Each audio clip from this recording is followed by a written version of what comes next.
Is there no guide as to the types of trainings that they should go through that would be able to establish them? No. There is guide. Establish the structure that But we have problem. Okay. Nigerian problem, Nigerian factor. We have problems. We have problems, I'm telling you. There are standards. This is the way we want to train them to. This is the level we want to train them to. Now, if you look at all the time they have been trained, for example, in the master, the NSDP is something. How many have they trained from its inception that have reached the master level or chief engineer level for scratch, foreign going?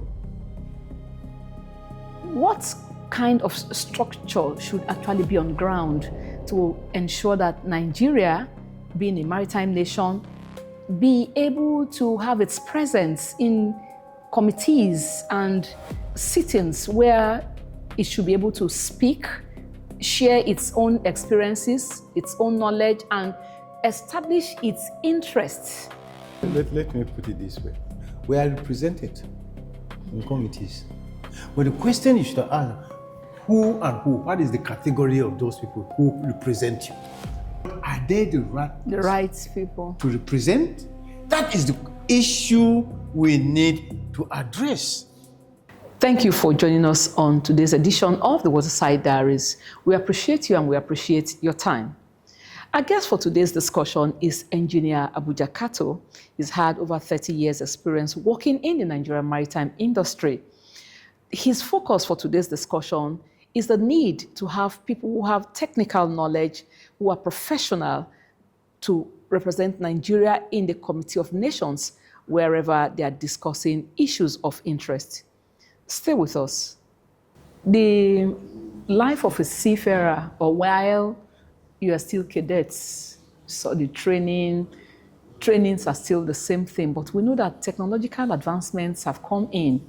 And we're looking at the curriculum for training of seafarers in this part of the world. But you have always said, the mariners have always said, seafaring is a global culture. Yeah. What should we be seeing that is not being done or is not? Now, you see, the truth of the matter is the curriculum has been there. Even small reviews, was more than based on the STCW as amended, because some amendments are still in progress. Mm-hmm.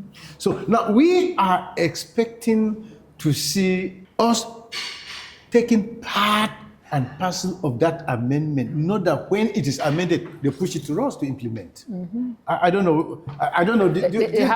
We have to have a presence and input. Part and parcel of the system.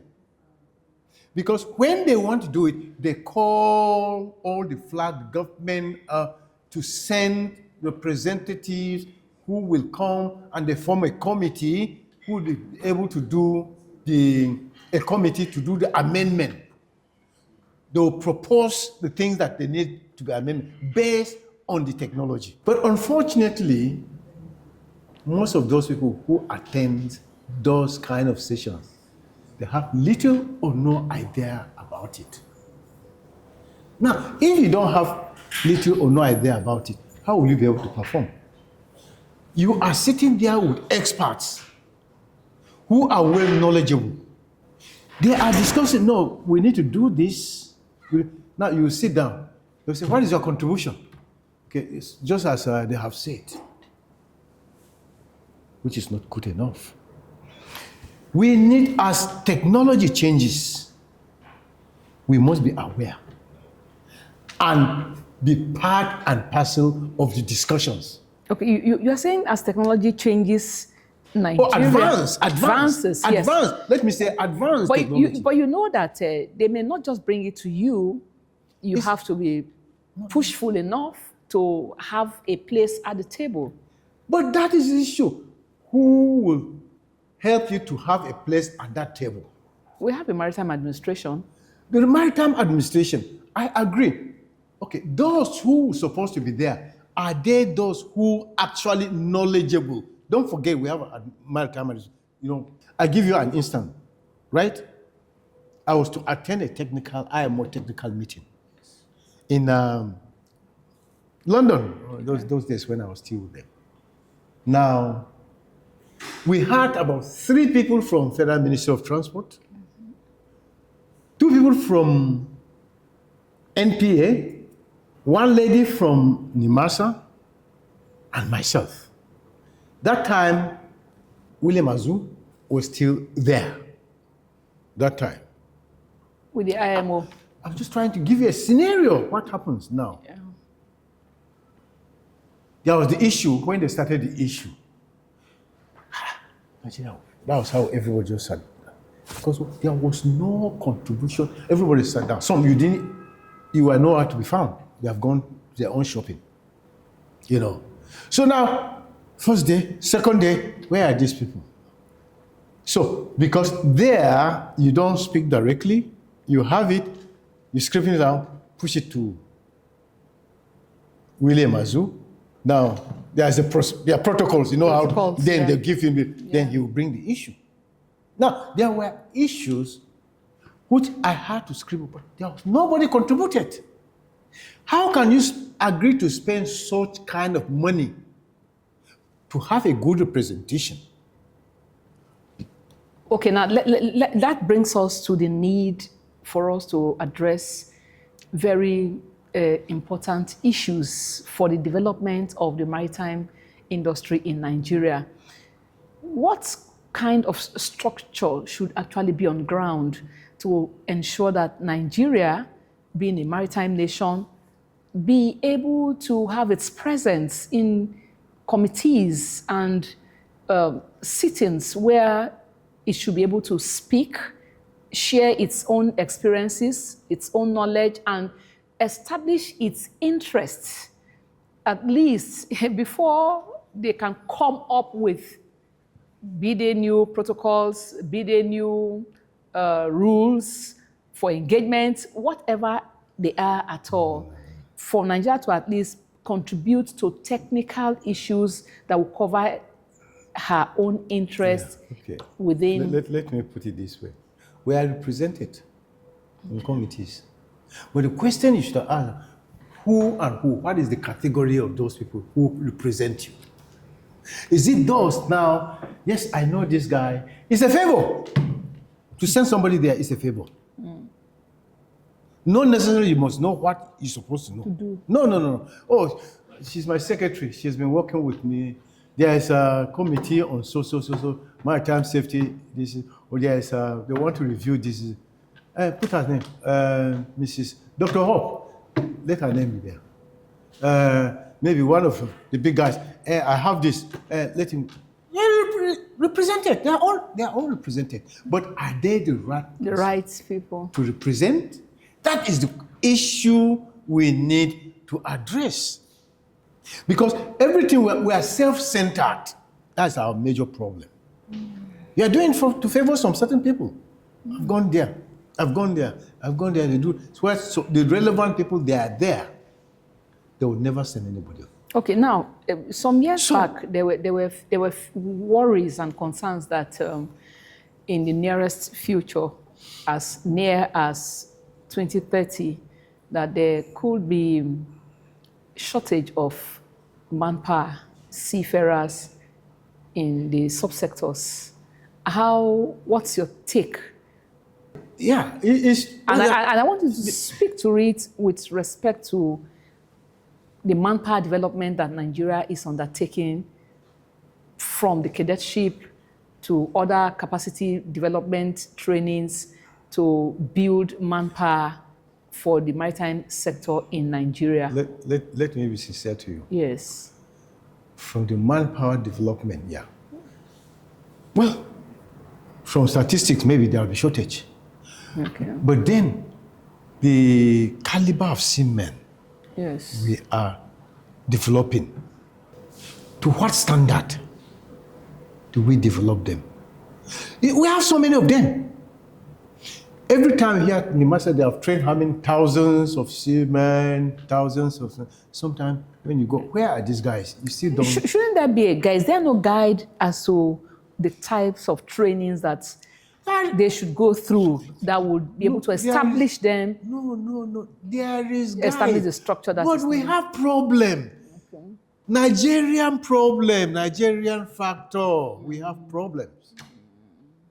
We have problems. I'm telling you. Nobody should pretend that he does not know the problem we have. There are standards. We want to train them. This is the way we want to train them to. This is the level we want to train them to. Now, if you look at all the time they have been trained, for example, in the master, the NSDP is something. How many have they trained? How many from its inception that have reached the master level or chief engineer level for scratch, foreign going? Maybe. I may not have the figure. Okay. So that would be a problem. I go to ships. Up to today, I go to ships. I call every ship I go, I want to see the crew list. I want to see their certificates. Either somebody is either OOW or NCV, OOW, NCV, that, but I hardly see foreign going. If you cannot see foreign, because you don't have the ships, if you don't see foreign going, among Nigerians. Yeah, then tell me, why wouldn't you have shortage? So what should be done at this stage to ensure that you have those who have foreign going certifications? Now, that brings about the issue of onboard training. Do you have the ships? You don't have the ships. Number one, when National Line was liquidated, 2 of their vessels, training vessels, were acquired by, I can't remember which of the company, whether, was it NUM? They were acquired. They were principally for the training of cadet ships to the highest level. But can't Nigeria do that now? Can't Nigeria revisit? It's easier said acquiring than training done. ships. It's easier said than done. They'll say, this one will say, because he has no interest in this, somebody will make sure it does not pass his own term. Oh, somebody has an interest. Somebody will say, it's my interest. Every job to acquire ship, the consultancy, the everything, it involves your people. And what is the percentage of code? Okay, we are coming to get this ship from you. What is my percentage? Until we disabuse this kind of spirit before we can make progress. Now, even those ones we had, the 2 I'm telling you that we had, what happened to them? Eventually they were sold now. Doesn't mean that there were no cadets, there were cadets. One administration just came and said, no, they are no longer viable, let us flog them. As if though they wanted to replace them with something. You can't just flog something, send it out and leave the place vacuum. You're supposed to replace it with something because the younger generations are coming. Where do they get their training? Since that time, we've never had a training ship. And so if Nigeria has not had a training ship since that time. We have not. What has been the training pattern for the Nigerian cadets? That is why they always, you see them NCV. Near Coastal Voyage. You can't go for it. All Nigerian certificates, NCV. Okay, now since it is like that, NCV. Give a word of advice on what should be done. At least we know that the truth of the matter is we need to acquire a training ship, whether through PPP or whichever way. And I will suggest to be under PPP because leave it on government 100%. It will be a problem. Government issues, it may not get the desired outcome. Did you understand? Yeah. But when the private sector is involved, of course, it's a business. Look, you have to protect your business. Money is involved. Nobody is ready. No private sector is ready to lose a kobo. So we need to start thinking in line with that. Sometime during Amechi's regime, former governor of Rivers State, when he was Minister of Transport, there was an issue they wanted to see if to revive the NNSL. The NNSL. I read the document. There were committees were set at high level. Every administration, No, keep it. Because most likely, some interests of some certain people were not taken care of. So because of that, let's just say, it cannot work. So now, the government still have an opportunity. The younger ones are still coming, whether we like it or not. And the sea will never dry. Commerce will continue. Whether with mass or conventional, it will continue. And they will still need the MTIs, Maritime Training Institute, Yes. to continue to train them. Certainly. So they have to start thinking whichever way they have to do. I mean, to acquire training ships, even though one big one or even two. And that kind of training ships is not, they will be carrying cargo because you have to get freight. You have to pay salaries. You have to run the machinery, you know, and you must make profit, not only the training. Because if it's involved PPP, nobody will agree. I mean, they have to make their something out of it. But now, what is the situation of that project to refloat the NNSL? It's a difficult question. That it's only the government can answer you on that one. You know, this scheme, just within us, we know we discriminate within ourselves. If there were white people coming, bring good suitcase, you see them in their suits, come and sit down, consultancy, maybe. That means we're not believing in ourselves enough or something? To a certain degree. Level. To a certain degree. Yes, to a certain degree. I give you a simple example. Just recently, I went to carry out surveys in a particular ship. But I saw a report which it was done sometimes. I look at it, I saw there were some issues on it. And they had paid a lot of money for that. But if I had said, let them give it to me to do it, they will not. Because they look at me, they don't believe, as you say, we don't believe on ourselves. So these are the issues. Now, because you can still see, technically, you see some companies, they're bringing Oyibos to come and be their technical superintendent, and they're paying them in hard currency. Now, if you say, come and do for us, they'll say, I will give him, let's just give him, now we here. Well, that's a problem. That is a serious issue. Okay. I know that there have been several issues also surrounding the seafarers' welfare, seafarers' safety, welfare, well-being. What are amongst the greatest concerns for the welfare of seafarers in this part of the world? Now, the greatest concern, look, we have all the laws, legislation that protects the seafarers' welfare. Yeah. But I remember I said something the other time. I said, but the implementation is zero. They are well protected. But who makes sure the implementation is done? Of course, it's NIMASA. Under MLC 2006, everything there is beautiful. They are well protected. But who enforce to make sure this, the ship owners abide? Because it was a tripartite agreement.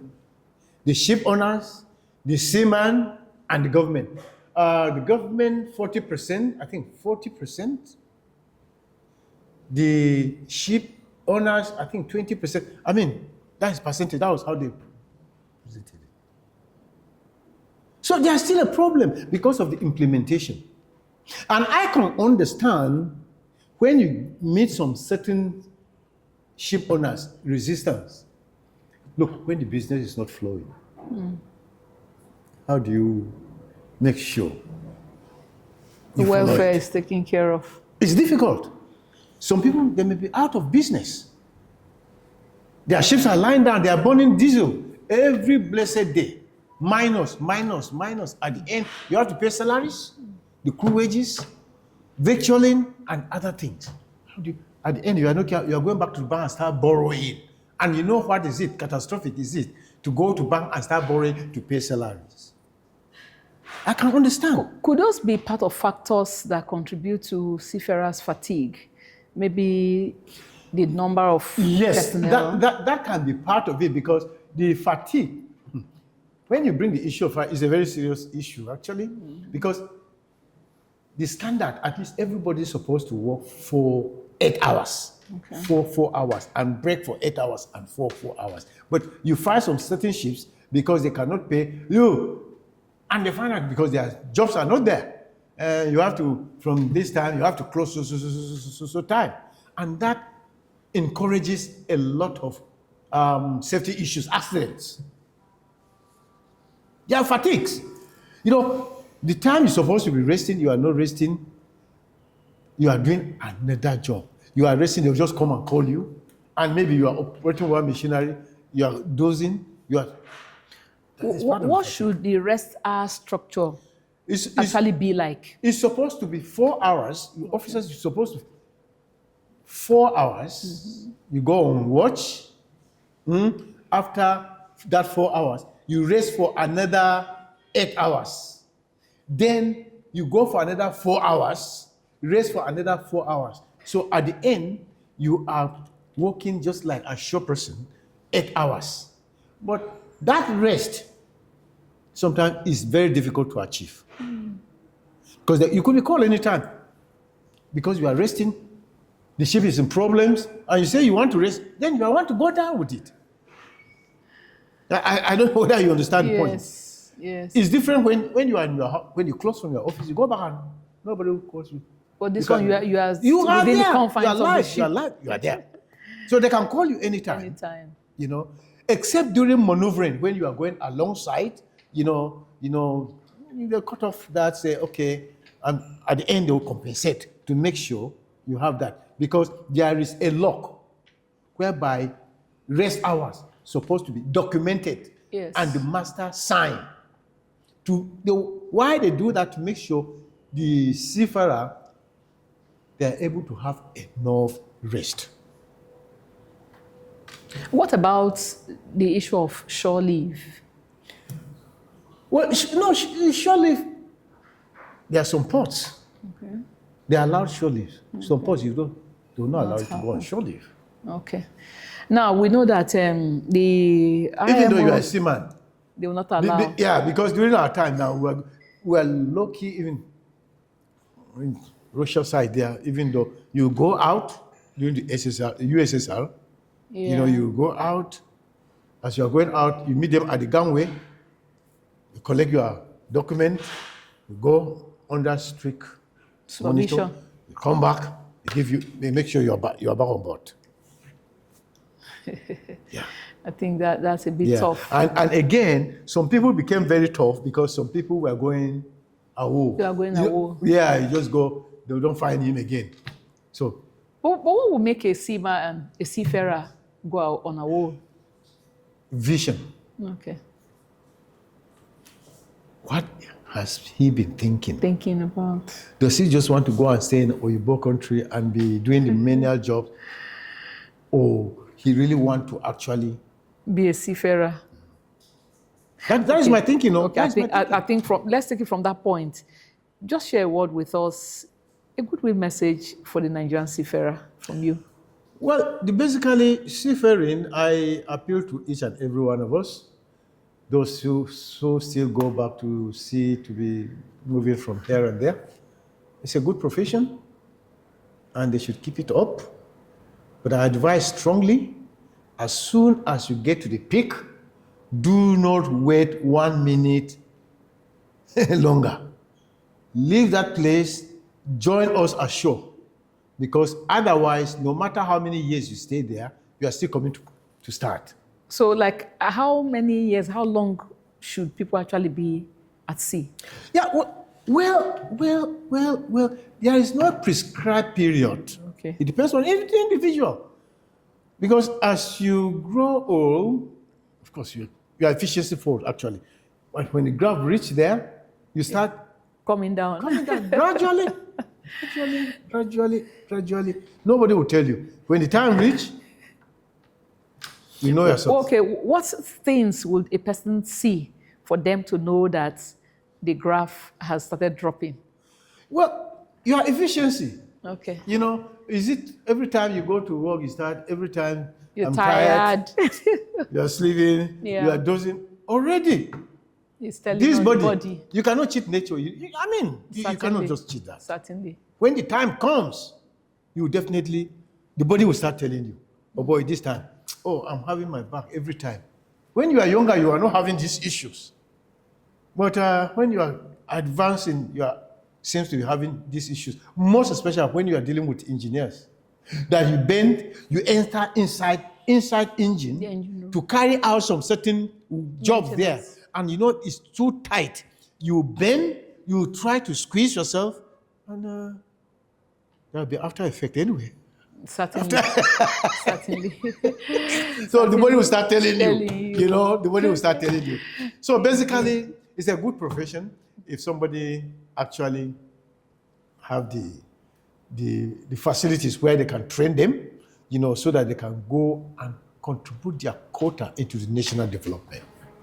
Thank you very much, Engineer Kato Abuja, for your time to speak with us today on this edition of the Waterside Diaries. Thank you, Dr. Thank you so Hope, much. for having me. Thank you so much. I'll be glad to be part of any discussions again. Thank you so very much. Thank you if you joined us. We're glad to have Engineer Kato Abuja, a marine engineer of great repute, discuss with us on some salient maritime issues. Now, we want you to be able to see every edition each time we come on board.